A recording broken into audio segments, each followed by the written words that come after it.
गणपतीची स्वारी अन आला धादिस मामाच्या घरी. मालवण चिपळूण सावंतवाडी माझ्या कोकण गावांचो दिमाग भारी.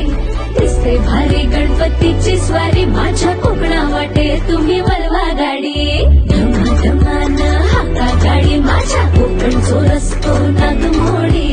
कारी नयवा बशी नयवा नाही तर सुसाट आगीन गाडी. मुंबई पुण्याचे रस्ते सोडा माझ्या कोकणा वाटे तुम्ही वळवा गाडी. ना ना ना ना ना ना ना ना ना ना ना ना. कोकणचो रुबा भारी माझ्या कोकणचो बाई तोरो भारी. दिसते भारी गणपतीची स्वारी अन आला धादिस मामाच्या घरी. मालवण चिपळूण